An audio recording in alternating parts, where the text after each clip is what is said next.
Been living Don DeVito. in Ward 22, which is this ward, for a number of years. Been working here a number of years. Also worked in the Grove area. Worked on both projects, the Grove project and the Holden project, Browning Temple and all that stuff. It was a former demolition contractor.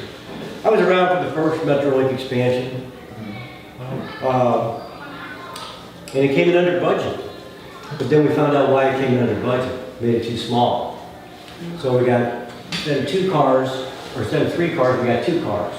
So when you take the Metrolink to the ball game, you don't take the Metrolink to the ball game because it takes too long to get home. So you drive your car in. Unless you want to fight that crowd, and it's not something I want to do at 11 o'clock at night. So I don't ride the Metrolink to the ball game anymore. Have a car, always had a car. If you want to make a living in St. Louis, you probably need a vehicle. But I was also around for the expansion of Metrolink and the kind of a boondoggle expansion, if you want to know the truth, put us really into debt. Prices started going up.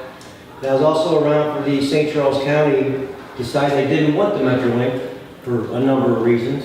I think we're finding out now why. Seems like there's a little crime problem in Metro. But the crime problem on Metro, the problem with that is it hides the crime on the regular bus stops. Because we're having a real hard time keeping our bus stops safe in our neighborhood over here. And it's a real issue. They're dark, dingy, and dirty. Matter of fact, we're cleaning up after Metro now. Everywhere there's a bus stop, we have trash. Not the trash can one, any of them stops either. Nor is there anybody coming by and cleaning up that I can tell. So when you talk about the health of the neighborhood, Metro isn't helping the health of our neighborhood now. Unless you want to talk about Metro being Metrolink / Metro Bus, and you got 2 systems. Are we talking about like 2 systems here? Because I always thought it was set up like 2 systems. Sure. As a matter of fact, we'll kind of weave in and out and talk about both because we do want to understand the impact that public transit has on your life and the people in your community. And so we'll try to identify as much as possible which one we're talking about, right? Whether that's the Metro Bus or the Metro Link. Most of our conversation is going to center around the Metro Link Right. and the particular expansion project. So the expansion is completely Metrolink. It's got nothing to do with Bi-State. Yeah, Metro. Yeah. Okay. Okay. Great. Sorry it Thank took so long. No, that's great. It's great. It's good. It's good information. Let's jump over to you, Karen. Okay, I'm Pamela McLucas, and I live in the 18th Ward in the Lewis Place neighborhood. And, excuse me, I work in the 28th Ward by profession as a realtor. I'm a new brokerage in the city of St. Louis. This is my first transportation meeting.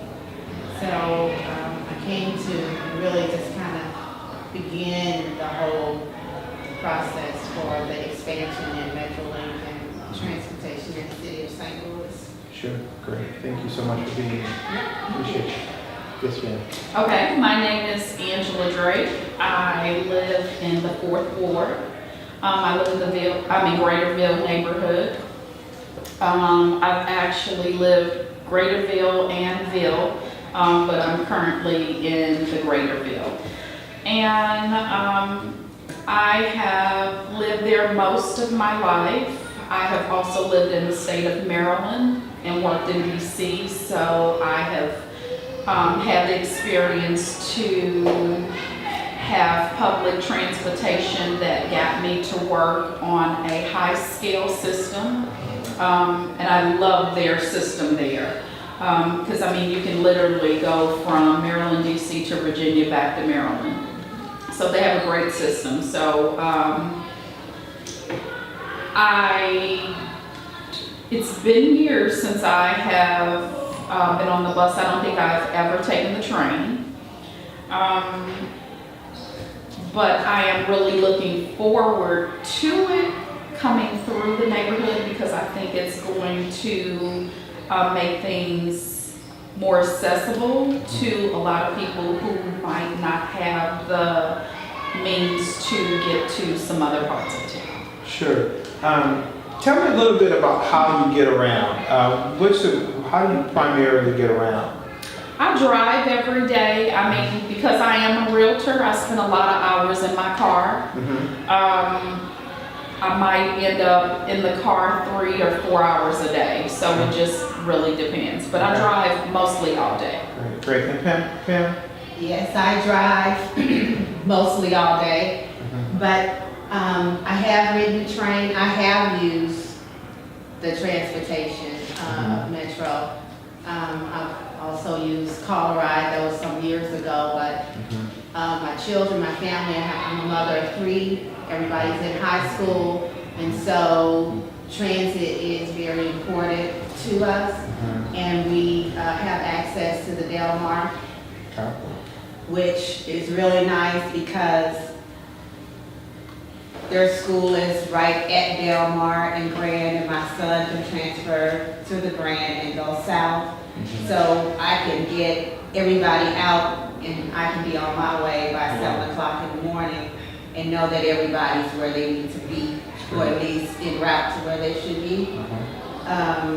It's important for me to be able to live, work, and play. I want to be able to walk. I want accessibility, whether we're riding a bike or we're walking. I've walked to work before. We don't have to catch the bus because I live within 5 blocks of where I work. And so again, being able to, when I've needed to, I've been able to take the bus and transfer to a train, and we do whatever we need to do. That's great. I'm a storyteller, right? And I'm going to ask you to help me out. I want you to paint a picture for me of the communities where you live, right? You're not only representing yourself today, you're representing the communities that we come from. And so I want you to paint a picture of the people that you live around inside of your community and your neighborhood. Help us see and understand the folks in your neighborhood, and in particular how they get around. After that, we're going to talk about their access to resources. But paint me a picture first of your community, the place where you live. I would say, I think there are a lot of people in my community that take public transportation. I think there are a lot of parents that do not have cars. And, you know, their children, you know, they take public transportation, their kids get on the bus or possibly the train. So I just think that I think it is very accessible to them because I think there are a lot of routes that run through my community, which is good. Whether you look north, south, east, west, I mean, we do have quite a few, you know, that people can get to, even if it's, you know, where they have to travel to a hospital or some type of healthcare facility. I do think they're able to get there by. Paint that picture for me. Tell me about the neighborhood. What do I see if I walk the streets in your neighborhood? Who's there? What do I see? What resources do I see? How is it populated? What do the people look like? I think you see a lot of teens. You still see a lot of older people. You see a lot of people coming from the grocery store who are carrying their bags, whether they got on the bus or whether they walked from the store and decided to walk home. You still see that in the neighborhood. Are the stores in the neighborhood? A few. I would say not really. I mean, we have a couple of stores. One of the stores closes early, so I know at 7 o'clock, that's it for them. What kind of stores? That's Aldi's. They close at 7 o'clock. Okay. So if you want anything after 7 o'clock from there, you're not going to get it. The next closest store probably would be Save-A-Lot for them. In my neighborhood, they don't have a Snooks or Shop and Save that is close. They either have to travel all the way up Natural Bridge to Union and Natural Bridge for Snooks, or they have to travel south over to Lindell for the Snooks. There is nothing right there in the community for people. Okay. Is this a high-income neighborhood, low-income, It is, middle-income? I would say it is more low-income neighborhood. I think we have more low-income parents. A lot of parents struggling just to, make it, just to keep the roof over their heads, their children's heads. We have a neighborhood where we had, I'm gonna say 6 public schools that are closed. Okay. So where do kids go to school? A lot of kids probably now either travel to the county for school. In the DSEC program, they travel to charter school, which is probably some is Confluence. Some kids, maybe some of the young ladies travel to Hawthorne for school. We do have one elementary school up the street from me, which is Farragut Elementary. And I think they were able to increase their numbers with the amount of students they had because another public school had recently closed. And the population density for the Greaterville area, of all of the houses, available housing stock, how many of them, how much of it is occupied? 90%, 80%, 50%? No, I would say maybe about 60%. We have a lot of vacant homes in the neighborhood. I would say we have more vacant homes than we do vacant lots. We do have some streets that literally have maybe 5-6 residents on a street. We don't have a tremendous amount like that, but we do have some. We have some streets that you could stand at one end of the corner and almost look to the other end of the corner. There has recently been some new construction that's going up, which is a plus. But we do have one of the highest percentages of neighborhoods with vacant buildings that are, I would say, half LRA owned and half privately owned that are vacant. So we have quite a few vacant homes in our neighborhood. Before we move on, tell me about 3 things that you love and 3 things that you wish you could improve about the neighborhood. I love the history of the neighborhood. I think out of the neighborhood, we have had a lot of great people come out the neighborhood that have contributed a lot to the city, to just success of the country. I would really like to improve a better quality of housing for people. I think our neighborhood does suffer from a lot of slumlords. So I would like to see the housing quality improve. Great. Pamela, Yes. paint a picture for us. Excuse me. The Lewis Place neighborhood is an aging community that has, what do we have? 1, 2, we have 3, I think about 3 schools. There's a Washington Montessori. It is the only free Montessori school in the state of Missouri. Public school, operated by St. Louis Public Schools. They are struggling. Their administration has turned over almost every year for the last several years. And actually, it doesn't seem that there's much confidence that they will survive. However, their doors remain open. They are kindergarten or preschool through 6th grade. And they have almost 350 students, which is really surprising. Most of the students are not from the community. They are driven in or bused in. So there's no walk to school not even public transportation really being used for those families to come in.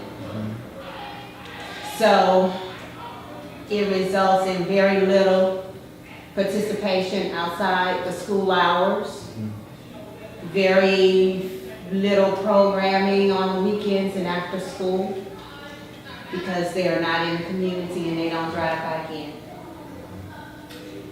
Pomoja is also a school in our community. Well, actually, that's on down in Vanderbilt, so I can't even count that. We don't have a high school in our neighborhood, even though Soldan is just west of us at Union, but the students are slated for Sumner from our community. We have a number of vacant houses. I'm not real certain of the numbers, but it's pretty nice size, and we have many lots, vacant lots, as well as the vacant properties.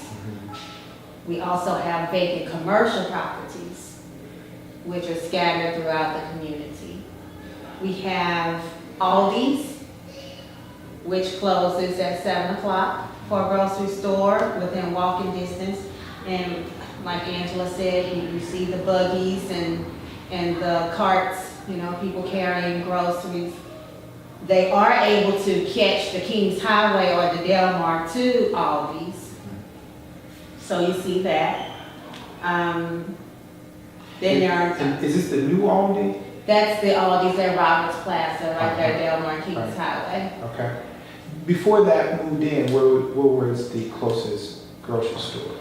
Well, that Aldi's is actually on the site of the former Schnucks that closed. Yeah, but it was closed for a while. It was closed for many years.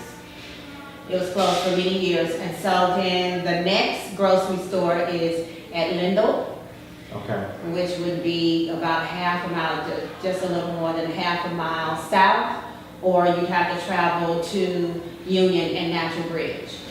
Is there a direct bus that comes from the core of the neighborhood to there? No. Right. No, the only way to get to the Lindell store is going to walk over Boyle Uh-huh. or Newstead or Sarah. Sure. You'd have to walk. There's no bus, there's no transit that way. So otherwise you would catch the Kings Highway over to the Natural Bridge or catch the Delmar up to the Union, which runs right at an hour apart. When you think about your neighborhoods, how often do you see people walking in your neighborhood? What are the, I mean, are people walking, driving, catching the bus? What do people do in the neighborhood? If we just kind of came to the area, what would we see? You would see people walking. You can tell who is walking to work or catching transit, you know, just by the nature of the timing of the day. Sure. You know, you'll see a woman in her 50s, maybe even early 60s, who's walking obviously in work attire, or she's been to the grocery store Okay. and she's carrying bags. You'll see mothers with children walking, you know, with bags or backpacks. Got it. Yeah. Restaurants in the neighborhood? Only on Kings Highway, there's mostly gas stations. We have a Popeyes, we have a Chinese restaurant, or yeah, it's considered a restaurant because you can dine in or carry out. It's mostly a steam table where people carry out. Your Kentucky Fried Chicken and Burger King are on Delmar, but it's very limited. It's nothing like one block over from Delmar where you're in the Central West End and you have your choice of dining. It's gonna be fast food, and there's White Castles, it seems to be an anchor, but that's pretty much it. You're not gonna find restaurants. There's one restaurant in the Union Sarah building, Mom's, but that's it. Okay. Employment opportunities. Limited, very limited. Perhaps you can go work at Family Dollar. Dollar Tree seems to hire, but they also have a little bit of a turnover. But they're always hiring. Okay. We see we're hiring signs, but that's about it as far as employment opportunities. Not anything that's gonna move families up in income brackets at all. It's all entry level. Gotcha. Good. What kind of jobs are the people in your neighborhood looking for? Do you have a sense of that? And to either of you, what kind of, if there was, if people were saying, we want these kinds of jobs, who would they be? What kind of jobs would people be looking for from the neighborhoods that you live in? I think mostly healthcare. I think that's a big one. There are teachers in the area. But as far as someone looking for a job, the unemployed that I've spoken to, they're just looking for any job. Gotcha. Okay. They just want work. Gotcha. Good. Thank you. Paint a picture for us. Good pictures, by the way, ladies. Well, I'm on what's been called ground zero for drugs and prostitution and crime. So we're actually all over the newspaper now, thanks to Better Family Life. They come down every Tuesday and try and work with the homeless people, prostitutes, and try and get them signed up for treatment. But what we're really finding is there is no treatment. And unless Medicaid expands, there will be no treatment. Because it's just not, there's too much money to be made in enforcement, so there's no money for treatment. So we're in a real bad situation. Our population's been pretty well depleted because of the vacant property issue, but all ours are owned by the city. We don't have 50-50. And with the city owning the vacant properties, the private properties get to hide behind it. But they're all hiding behind the city properties, which is when you talk about your finest 15, first of all, I find out where you got them fined 15 from now on, right? But the second thing is, it's the real derelict ones that are in our neighborhood. There is no finest 15, unless it's somebody's house that was vacated because of a nuisance ordinance or something, and somehow they got it on the tax rolls and was able to sell it. Because our houses have been in vacancy, or in LRA inventory for 10, 15, 20 years. So we're a pretty depleted community. A lot of shut-ins that would have trouble getting from their house to the bus line. But boy, to go put them on a bus for an hour, hour and a half after that, I'm not sure they'd make it, so they're seniors. So we were talking last week about a better way to deal with seniors. And I don't know if we came up with a real good reason, a real good explanation of what we're gonna do, but they're not gonna be catching the bus. Our kids have been depleted by 35% since the last 10 years. So we're really down to what our kids are. We got 2 schools, Cleet and Ford. They're always threatening to shut down Cleet, even though it's accredited. And there's really nice ladies been there for a long time running it. We're actually working with them trying to get some little events going for children. It's not fair to ask what the people in our neighborhood want to see in jobs, because we're a depletion zone. There are no jobs. Now, if the Metrolink comes through and you build a health center, man, that would help us. I doubt if we would qualify for the jobs, but the health center being on the line right there would help us. Because it's tough getting to BJC. It's all one place. So a large campus can only do so much for a community. Sure. How far away is BJC for the average resident? I'm guessing. I drive it. I don't know. I'd say 4 miles might be 5 from where we're at. Sure. But we have good bus service on MLK, hold on. Goes a bunch of different ways. There's 6 blocks up from Rock Road Metro stop and then Wellston bus stops in the middle of the city there. Correct. I'm on the city side of Wellston, so I'm on St. Louis City, then there's the city of Wellston. A lot of commercial vacancies. We're a historic district, but not one historic project. Unless you want to call it the bus stop. Oh, I'm so glad you're talking about that. The old historic Wellston bus route. Bi-State dumped it on us and gave it to LRA. And now that building's a total mess. And they tried to do this, putting a roof on it and mothball the building. Didn't work. When they started putting the roof on, they started finding all sorts of other damage. So they couldn't put the roof on. So they had to go back to the drawing board, stop work, go back to the drawing board. Now they're back on it again. It started twice, stopped twice.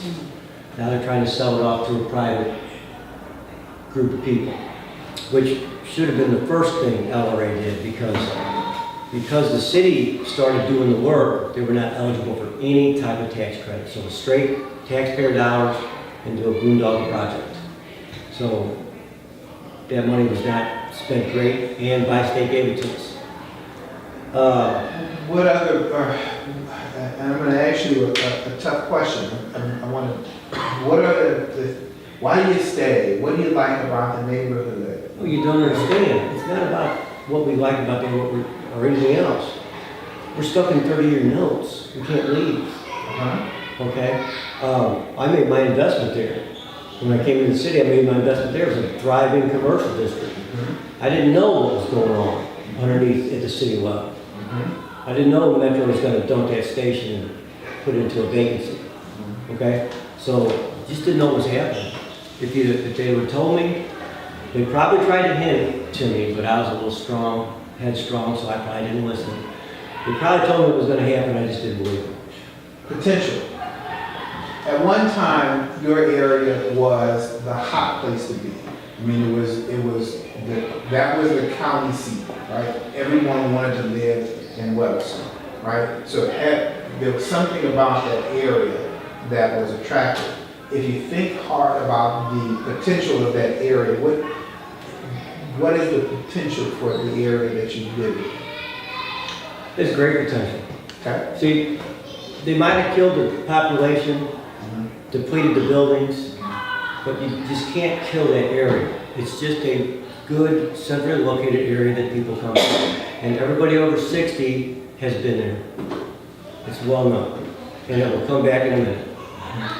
And I ask that question because the next place I want to go to is how can, or is it possible that Metrolink, Metrobus, public transportation can help address some of the needs of the community, right? As we think about the place where we live, is it a possibility that access to greater transportation can sort of help address, heal, create opportunity for the folks that live in your neighborhoods? And what does that look like? I'm going to say yes. Okay? Okay, but what it looks like Metro taking some of that Prop M money we passed years ago and building our shelters. It means providing local jobs for cleaning up around Metro stops and local jobs for cleaning up around our areas. Jobs we can qualify ourselves for just because we live there, not because we're something special and can pass a test. Any of my people can pick up a broom and sweep. Any of my kids would love to have a team sweep program in my alley or their alley and clean up and then go to events the rest of the day. They would love that. We're doing that now, but we're not being supported by the city, the aldermen, or Metro. Gotcha. So there are youth, there are young people who can get engaged with some of the projects that are happening around Metro in the area. Yeah, you want to do a planning process in our neighborhood, do an implementation planning process. Because I want to get a good feeling for the community. You painted me a good picture. I want to know what it feels like when you walk outside of your door, when people come home from work, when they're walking at night. You know, talk to me about safety and security in your neighborhoods. Well, I'll start. There are some bus shelters, but there are several blocks in between. So you may have a shelter on Delmar at Kings Highway, but no shelters on Kings Highway. There was one at Kings Highway in front of the Taco Bell. There was one. But then you have the issues of cars running into them or someone busting the glass out. So that's not safe to sit in. Then you also have the unhoused and the people with the mental issues who haven't been serviced. They have no place to go. So they find their homes in the bus shelters or on the benches that Metro provides. And there's a feeling of insecurity. You don't feel safe, and you certainly don't want to have your children. So I know for me, when I moved back to the neighborhood, I lived on Lee, so I was right on the bus stop. I could just walk to the corner, and I was like 3 houses from the corner, so we had bus access. I like that. But when I moved back to the Lewis Place neighborhood and I began walking my children to the bus stop in the morning, I would walk up a block to another bus stop because it was in front of a vacant building with a lot next to it, and the vegetation was overgrown, and I have 2 daughters and a son. I wouldn't feel safe. So I would always instruct them to walk up to the Euclid stop where there was a shelter rather than standing at Walton, even though that was the nearest bus stop. So with that, and then you find anything. You may find needles, condoms, leftover food, somebody's clothes. I have been able to call Metro and they'll have somebody come out. At first it seemed like they were moving rather slowly, but what I found out is that it wasn't that they were so much moving slowly, it was just that when they would come, then the trash and all the debris would just get right back there. So there's always that sense of not being clean, hygiene, and you don't feel safe. You don't want to sit down necessarily on the benches because you don't know who's there doing what. Gotcha. Yeah. Talk to us about security, safety.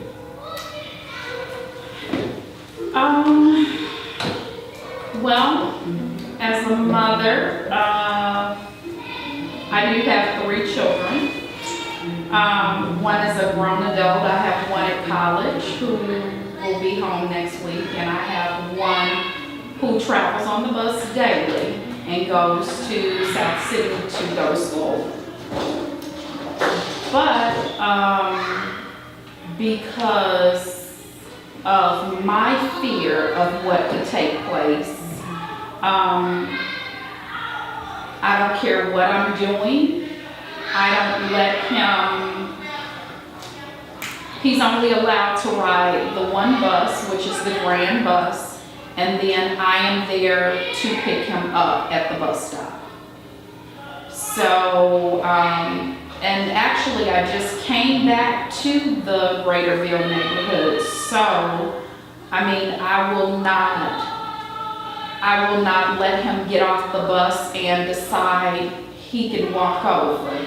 I'm going to fix my schedule no matter what, that I'm going to be at the bus stop waiting for him to get off, because I am not going to allow my son to be put in a situation where, you know, somebody could pick on him because he goes to Catholic school, or, you know, just, you know, because he's walking up the street and they feel like they've never seen him before, or, you know, they might want to pick on him. So, I just make myself available to where no matter what, I can get him off of that bus. So that way he is safe. I don't allow him to walk around the corner to go to the store. Normally, if he wants to grab something from the store, we probably stop on my way home. We might stop at a gas station or something like that, but we don't walk around the corner and go to the store because, I mean, at any time, I mean, there could be gunshots in our neighborhood. So he's not driving yet, but, you know, I just try to create a situation where, I mean, I can't control everything, but at least if I'm with him, I can kind of control it to some degree and to keep him safe as possible.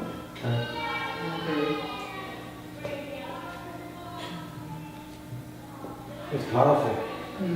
You're right, because our bus stop is ground zero, and it's a real dangerous bus stop. A lot of people get shook down there by gunpoint there. It's real dark. I imagine a lot of people run up the street to the next stop. Yeah, so I'm trying to figure out, is there something that Metro can do to address these concerns? There is. Let's see if we can make a list of things. What are some of the things? You gave us some good ideas. I think really improving their bus lines, the regular bus line, which is the feeder, or should have been the feeder to the Metro link. So you just start taking care of your bus lines, get a little, and I hate to say I'm gonna say this, but maybe we should redesign a bus shelter to be a little more durable and a little more secure, and it probably should have a little BB camera in it now. I like that. You know, I like that too. and we're trying to protect the transit people on transit. So put it in, and we passed money for this. I remember it was Prop M for bus stops before Metrolink. Little do we know, they're gonna switch the money. But in general, improve the bus thing and start taking some surveys from the bus riders of which stops are bad. And then, of course, use your own common sense. If you're by a derelict building, you're probably going to have a bad bus stop. Like if you took the one bus stop that was at ground zero across from me and moved it up to the vacant lot, which is across from your other one, not great location for the corner, but you'd be completely away from the vacant building, causing all our problems. But you got to get, talk to the bus people that ride. You should be on the bus riding, talking to these people. Right. It's been a long time since seemed like there was a survey like long years ago. But there isn't, and I would think that it would be important, and somebody should do just that. I mean, in planning, when you're talking about how we can better serve, what can we do to better serve the community, and to measure how you're doing would be to take a survey. Okay. Any other ideas about how Metro can help create more security or safety around bus stops or even in the neighborhoods? Yeah, tie it in, I hate to bring this up, tie it into the vacant property. Because the finest 15, anything that sells L or A property, probably a good idea to really land banking bad, creating a lot of the issues themselves. Start thinking about when you say we're going to run a bus line, think about the money to rehab the houses on the bus lines around it. Don't just come in and don't think you're going to have to do something with that housing stock, because the vacant housing stock is what's really causing the rampant crime. Everything's dark. There's no porch lights. There's nothing. So this vacant inventory we got is affecting Metrolink too. Plus, we lost 30,000 people in the last 10 years. You can't tell me you didn't lose ridership. And then there's the enforcement I brought up last week, or last 2 weeks ago. That Metro uses enforcement as a tool on their buses, and they give out like 1,400 tickets a month. But in order to give that 1,400 tickets out, they got to contact and go in direct contact with 50,000 people asking for their ticket. Instead of doing something like New York where you got a little butt thing where you put your little quarter and you go on through. Okay, so all the enforcement's on the bus. As soon as they start asking for a ticket, if I'm a criminal, I know where the cop is. I'm gonna watch until he gets off. See what I mean? So that enforcement, and that's really the reason I don't ride Metrolink. I do not like it and ask for my ticket. I could walk from the little thing I gotta validate and lose that ticket before I sit down. I mean, I'm 60 years old, I can do it anytime. You know, so they've got me for tickets. But if you get enough, if it happens enough, I just can't get over it. And you made it so hard to get a ticket. I remember the learning curve to get on the Metrolink. We didn't know about turnstiles. We didn't watch enough TV in New York to know. So, but that is a big issue, that you have to write that many tickets on that train line. Yep. Okay. I guess I'm wondering about the supervisors who drive along the routes for the drivers and checking the stops. Could they possibly either add that responsibility or create a position where they have somebody and then they have an area of patrol, if you will, almost for public safety, checking the bus stops and the routes. Okay. I think if there was a possibility where during these school hours, I'm gonna say in the afternoon, where a lot of these kids are getting out of school and they're getting on public transportation, taking it, I think it would play a huge role if they had some type of undercover officer on that bus. You know, and I'm just gonna say, you know, in jeans, t-shirt, or sweatshirt, whatever. But I feel like somebody needs to be on the bus monitoring what's going on, where the kids are transporting themselves from these high schools. Because I think at some point it gets crazy. Sure. So, yeah, either undercover or in uniform. Well, yeah, that too. Yeah, okay, good. We've got some good solutions to the crime and safety. What about solutions around work and employment, economic? I don't know if there is a pool of money that, I really like what he said. I think that if Metro can invest some money, a lot of these, well, I'm not gonna say a lot. The majority of these teams do not have any type of employment. I remember one day, it might have been about 3 years ago, I had stopped at a gas station on St. Louis Avenue in Vanderbilt to get something to drink that morning. And I was on my way to a meeting and I saw a young man who asked, could he pump my gas? And I told him I wasn't getting any gas. And I asked him, well, I went back to get in my car and then I walked back over to him. And I said, can I ask how old are you? And he said, I'm 16. I said, why are you standing out here at 10:30 in the morning and you're not at school? And he said, well, I don't really go to school some days. And I said, well, can I ask why not? And he said, well, I stand out here to try to make some money because I don't really have any money. My mom doesn't really have money to give me, so I come up here and try to make some money. So I asked him, could I get his name and phone number? And he gave it to me. And I said, I know a few people who might be hiring. Would you be willing to work a job? And he said, sure. So I searched for about 2 to 3 weeks to make some contacts and try to help him get a job. And I reached out to him and I called the number and the lady answered the phone. And I said, well, I'm trying to reach him. And she said, well, I'm his mom. And I said, is he available? Because I found a job for him that he could go and interview for. And she said he was in Bonne Terre or somewhere. He had been locked up.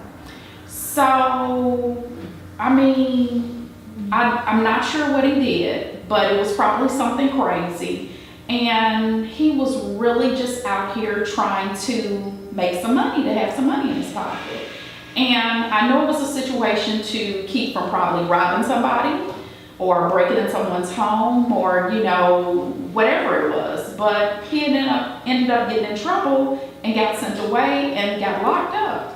So I think if a situation can be created to where they can have some type of resource where these kids can earn money, they can work. I don't know if they could hire them to come in and clean buses during the summertime or help clean the trains, but we gotta create some type of resources where they can understand I don't have to pull out a gun and rob somebody. I can physically make some money, and from there I can incorporate a trade within myself. And then I can do something better with myself. Great ideas. We've got about 12 minutes left, and I want to cover. This is great information. I want to talk a little bit about access to healthcare and how Metro can impact that. You know, I know that there's been some concern about how far people have to travel to get healthcare, right? And if you know, if someone had a health emergency or if they needed regular health care access, I don't know how close that is to the communities that you live in, and how do people access those resources?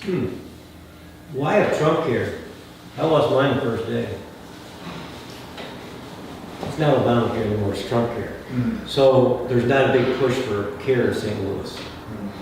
Even the Myrtle Davises and the little health centers, Sure. they seem like they're not accessible to the larger community. Okay, the urgent cares are coming in, they're not advertised enough, and there's a limit on what they can do. We really don't know how to access health care in my neighborhood. We really don't.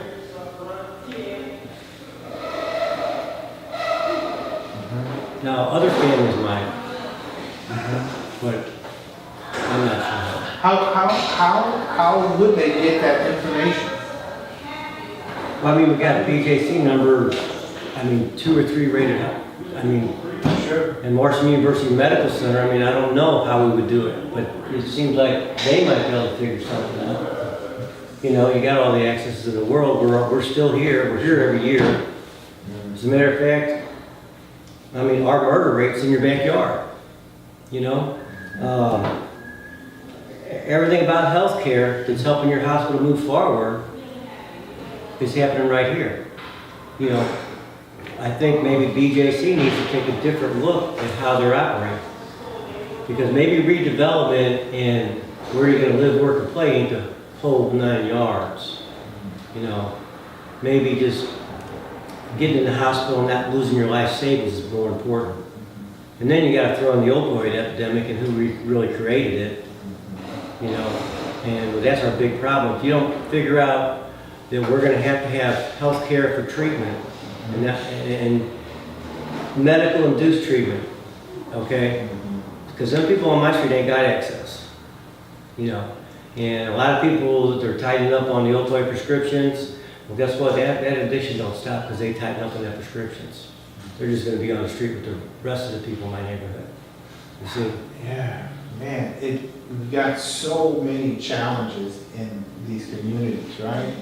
And I'm trying to put myself in the Metrolinx executive boardroom, right? To say, you know what, we want to be able to impact healthcare, we want to be able to impact safety, we want to impact access to healthy foods in all the grocery stores and work.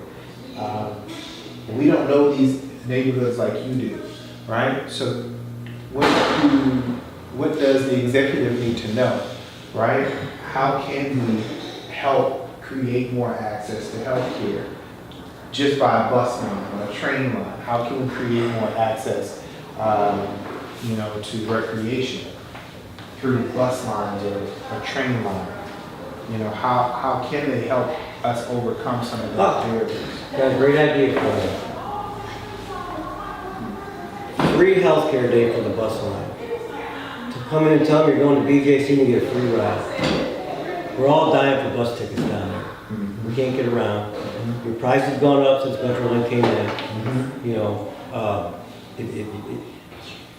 You can't stay on a bus, go 2 hours out to the county to work and come back. 20 hours on a bus every week. That was maybe not the greatest plan. Okay. So we need to concentrate on local jobs until we leave. Because we'll work when this development starts. We'll start leaving. Because this Metrolink ain't going to be for us. We don't need no Metrolink going to the NGA. Not really. I'm not going down there for a spy map. And I'm not going to get a job down there. I'm not going to qualify. But I'm very qualified to clean my alley. Okay? Very qualified to deal with vacant property. Maybe you guys can start working with us instead of talking with the aldermen. Because the aldermen have a separate agenda from what we have. We're just trying to live every day. They're trying to do whatever they do. And I think that's good that they collaborate with the people who have the boots on the ground in the neighborhoods, those leaders of the neighborhoods. I think that is better than going to the alder people. So directly engaging the citizens inside of the neighborhood, having these kinds of dialogues with folks and saying, how can we help you reach your goals? Okay. It makes much more sense. Absolutely. And maybe even starting at some of the public schools, going into the public schools, talking to them, talking to the parents, seeing, can you have, hold a meeting and, talk with the parents. I really love the idea of the bus, that Metro, I don't know if they donated it or if Metro physically owns it, but has the fresh fruits and vegetables. It goes around and distributes it where people can purchase. Because a lot of these neighborhoods don't have the fresh fruits and vegetables. Or a lot of people feel like they don't get the freshest fruits and vegetables at their local stores versus the stores in the county or something on Clayton Road or, something in Ladue. They feel like they don't get it there. Okay. So, I hear you, that there are at Hanley, they had the mobile vegetable access. They were actually, you could pick up free fruits and vegetables from the stand at the Metrolink station. Oh, wow. Yeah, and so people grabbing apples and oranges and all kinds of stuff at those Metrolink stations. But even if those were stores at those stops, it might improve access. Okay. And I think the city has a lot of vacant lots. Take some of those main intersections, like there's one at St. Louis Avenue and Newstead. That's a great lot to, pull that bus up to and have a stand with fresh fruits and vegetables. That's a major intersection. People are... And a major food desert. Yeah, and a major food desert. The last thing I want to discuss is socializing, right? When you think about leisure, time that you have to spend, you don't have to work, you don't have anything that you need to do, you get to kind of just relax. People in your community where people are just relaxing. How do people spend their time, and how would they spend time if they had, if transportation was a barrier? What would people do if they had more access to efficient transportation? But first, how are people spending their leisure time in your communities? I'm gonna say people are just hanging out on the porch. I mean, that's pretty much what I'm saying. I don't see anybody saying, hey, let's go up to the park, let's play tennis. I don't really see that in my neighborhood. Okay. Pam? Pretty much the same. hanging out on the front porches, not even so much backyards, even though there are backyards. Children on scooters, maybe riding their bikes. Pretty much it. Okay. Right? I think you're talking about a neighborhood that's got less cars to drive down to the park. You know, we ain't all got cars, or we're single drivers. Yeah. You know, I sit in my backyard and, you know, work on wood jump, you know, on my free time. But I'm an anomaly. I got an idea for you guys. Get yourself, you need to talk to the bus people. Get yourself some of them gift cards, hop on a bus line and drive it. And you can talk to anybody you want. Here's your card. You're gonna do a lot better at finding out what's real wrong with the system itself if you talk to the people that ride the bus and the metro. I think that's a great suggestion. I think it's a great suggestion. If just sort of just being creative around this idea of leisure and socialization, right? Because people are just staying in their neighborhoods and not accessing the entire city, right, and all of its resources, right? Is there anything that can be done to help access the different resources that are within the city, right? That if you think about the train routes as a sort of a vein system or a way to just be able to get from place to place, right? How might or would people even use the MetroLink system to access Forest Park or to access, you know, theaters or maybe go to different things? Would that visit friends in different parts of the city if they had access? Is transportation a barrier to doing those things? Or is it just that people are not interested in doing those things? I don't even think it's a lack of interest, Harlan, Uh-huh. as it is the discretionary income isn't there. So when you're looking at the economics of it, these communities that this proposed study is referencing, you have to look at these. How do you not get evicted? How do you keep Ameren from coming out? How do you keep Spire from coming out? We have schools where, you know, there are many programs for backpacks to go home on the weekends so that the children can have something to eat. Because so many of them are going to school to eat. So there's not enough food at home. So when you can't get past, when you can't get past the day-to-day routine, recreation is foreign. It's just not something you even think about. You're just trying to make it through the day. So, talk about getting on the train to go someplace. Number one, you need bus fare. And then when you get to where you're going, you need admission money. And some things are free. You can catch the train on a bus down to the walking park on Market, or you can go to Forest Park, but not having enough, that lack of finances just diminishes the joy. So many people can't even think, where some families can, hey, let's go and we're gonna go to the mall, or we're gonna go get something to eat. We have a budget, you know, but we can go here, but we gotta stay in the budget. What budget? There is no budget. You can't budget when you don't have the money. And trying to pull it out of the air and talk about going somewhere,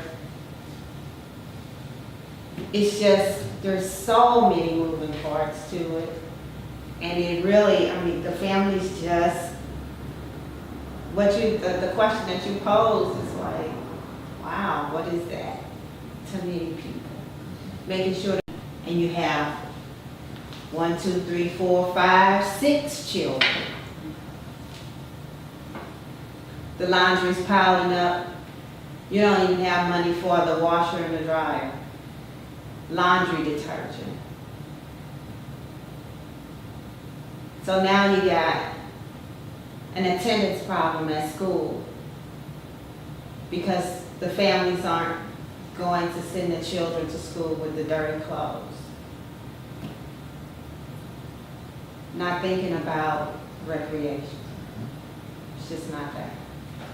But what would work is if you went to the local neighborhood group and said, listen, we worked something out with the zoo to get 15 kids down to the zoo on Saturday. You get them right down. Because they're supervised, somebody's with them, that's not worried about that laundry, because it's already been done, because you guys have to do it. You know, it's gotta be done. You could do that in our communities. If you work with the little local nonprofits, but you gotta support them. Yeah. A lot of things people do. It is good to hear your voices, and I have to reel in my own, but I'm so glad to hear everything that you shared. I want to highlight one thing that sort of came up that has a huge potential. Is this idea of having free rider days. Oh, wow, yeah. Just days, like you can, on this day, we have a free ride to BJC, a free ride to the health fair, a free ride to, we're doing a homeless drop-in services day at UMSL. And we're working with Metro right now to get, anybody who has this flyer can actually ride for free, the MetroLink or the bus for free to get to that, right? Well, you could do the same thing around recreation, couldn't you? Yes. Right? Like free access to Forest Park Day, Yes. right? And those kinds of things are, you know, I'm so glad that, I was hoping that we picked up all of your remarks around like, okay, we've got priorities, right? And I wish that it somehow we could structure what you guys have laid out very, very well, that there are challenges that lead to more challenges, that lead to more challenges, right? That if we've got a population challenge, that's going to turn into how many bus routes we have, right? Because we don't have the right number of people to service the line, right? If we don't have enough people, and we want to attract the jobs, and if we don't have the number of people, we're not going to have access to the right restaurants. The demand for housing goes down, and all of those things are continued.